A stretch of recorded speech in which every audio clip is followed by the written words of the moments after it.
Covering news where you live. This is 5 News. Thanks for joining us for the latest news and weather where you live. I'm Tiffany Lee. And I'm Joe Ellison. Several Arkansas Democrat delegates are heading to Chicago to participate in this year's national convention. Among them is April Reisma, the current president of the Arkansas Education Association, who hopes to use this week in Chicago as a way to advocate for schools. I'm super excited to go to the DNC because I'm here to support public education. And I know that the ticket that we're going to go ahead and nominate is the one that's going to be the best for public education, to support it across our nation. Also scheduled to be in attendance is Chris Jones. Now, Jones was the Democratic nominee for governor a couple years ago against the current governor, Sarah Huckabee Sanders. Students in local school districts will head back for their first day of class this week. Fort Smith and Lavaca will start today. Then Fayetteville, Prairie Grove, and Providence Academy will begin classes tomorrow. For a list of local districts heading back to school, you can check out the featured section on our website. Thousands of college students will also start back this week. The University of Arkansas and UAFS will begin classes for the fall semester. Meanwhile, Arkansas Tech will have its first day back on Wednesday. And some big storms moved through our area over the weekend. Yeah, let's check in with Zach to see what that forecast looks like and if those are out of here. Yeah, we just saw those showers and storms kind of clear out Sunday night. Another round came in a little after midnight through sunrise, was more widespread. A few isolated showers going to be possible for you really as we go through mid-morning for your Monday. We'll linger with an isolated shower through lunchtime for northwest Arkansas early afternoon. But outside of that, a stray shower or two.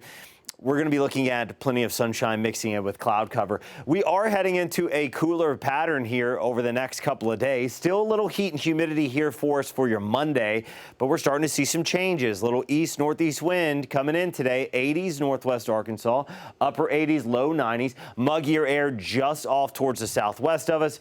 Feels like temperatures near 90 degrees for northwest Arkansas for your Monday afternoon. Mid-90s for feels like temperatures in the River Valley. LaFleur County into southeast Oklahoma feels like temperatures near 100, below 105 degrees. Tuesday, Wednesday, Thursday, those are the real days to enjoy for late August standards. 80s and low humidity. Going to feel pretty great. We'll be tracking that the next few days. All right, thanks for that, Zach. Well, the River Valley received a lot of damage from that storm system that did move through this weekend. It caused not only power outages, but for some, loss of plumbing. 5 News reporter Parker Abels has more. Across the River Valley, there was severe tree damage on houses, cars, and the roads. However, Van Buren resident Christina Combs was able to avoid severe damage from a large tree taking a tumble in her yard. I woke up out of a dead sleep and seen the wind moving it. So I immediately went and grabbed the kids and put them in my bed.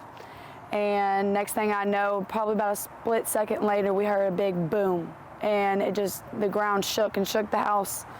And then next thing I know, tree. And while Combs feels lucky to have not lost her power, she says she won't have any plumbing until at least Monday. The plumbing got busted, and I'm waiting until Monday to figure out anything more with it. But as far as we know, it's good besides the plumbing. It's not flooded the house yet. And she says after seeing that tree down, it took her and her kids a little time to recover. It took us a minute to go back to sleep. They were all roughed up in the bed, scared, holding my hand and everything, trying to go back to sleep. And then the wind just kept, hitting the house over and over. So it was a little bit overwhelming. However, over in Fort Smith, Aiden Stafford, a resident at Aspen Heights apartment, wasn't as lucky with the power outage or damage. I was actually out here right when the wind started picking up, and then all of a sudden the, transformers or electrical boxes just blew out. And then there was a big gust of wind, and I was standing right next to my apartment. And then this, beautiful tree decided to just want to take a big rest on my truck. And for his truck, Stafford says he just bought it last month. One of those things that you kind of just see in movies. You never really think it's going to happen to you. And especially, I just pulled this vehicle out maybe not even 3 weeks ago. And it's kind of devastating for, something like this to happen. However, he's just happy no one got hurt. I'd rather be at my truck than an apartment that happened to be living with one of these people and, could have been severely injured. But luckily, nobody was hurt. And just moving here from Corpus Christi, Texas, he says this was a nice welcome to the state. It's like, welcome to Arkansas. Stafford was able to get the tree off his car with the help of his neighbors. In Fort Smith, covering news where you live, Parker Abels, 5 News.